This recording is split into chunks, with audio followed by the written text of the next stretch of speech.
Our top story tonight, the trial of Derrick Thompson. He is charged with several counts of murder for a deadly crash that killed 5 women. Rob Olson at the courthouse for us this afternoon. So Rob, a couple of days of jury selection, things opened up in court today. So what happened? Yeah, opening statements this afternoon began around 2:30, 2:45 or so after the jury was seated here in the case against Derrick Thompson. He's got 15 counts against him. 10 of those are criminal vehicular homicide charges.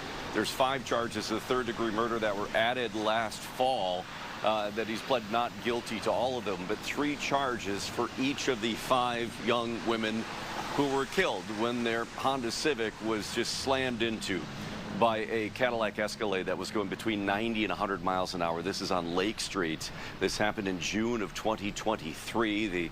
We heard from a state trooper this afternoon about, following this vehicle going over 90 miles an hour, weaving around, and then it took the Lake Street exit, and that's where it made the impact. So Thompson is, the alleged driver here of the vehicle, and they say we'll be hearing from witnesses who saw him get out of that vehicle and run away, and then they identified him and police caught up with him, as well as photographs of him renting the vehicle. He'd rented it at the airport about 25 minutes prior to the crash, and there's a picture too of showing him driving off in that vehicle as well that will all be presented here to the jury as this case goes on. Yeah, and Rob, just a quick, you're giving us some of these details, just a quick refresher on the case.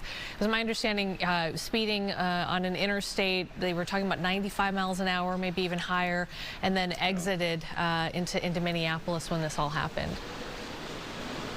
Yeah, and again, we heard from the trooper here late in the day who saw him going by him northbound on 35W, and then he quickly took off to try to make a traffic stop. Didn't put on his lights or sirens because they don't want to initiate a pursuit. They want to catch up to the vehicle before they initiate that. But then the vehicle kept on going. Now, the opening statements here make it pretty clear from the prosecution that you're going to see a lot of this. In fact, they showed a video of the impact, which the prosecutor described in his opening statement as more of an explosion.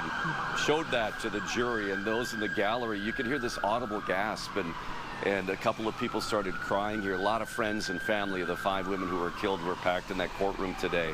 But the defense, their strategy here is they said in opening statements and indicated in a court filing a couple of days ago is that the state, they say, can't prove that Derrick Thompson was driving the vehicle, even though the state says, you know what, the pictures show he was the only one in that car, that the witnesses saw him get out of the driver's side.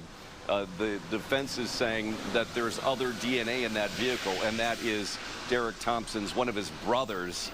But, another witness on the stand, an ex-girlfriend of Thompson, basically said that he had told her in conversations that he was the one in the vehicle driving the vehicle. So that's going to be the back and forth here that you're going to get. Was he driving? Proving it. The defense trying to prove he wasn't. Yeah, so many layers to get through on this one. All right, Rob, thank you.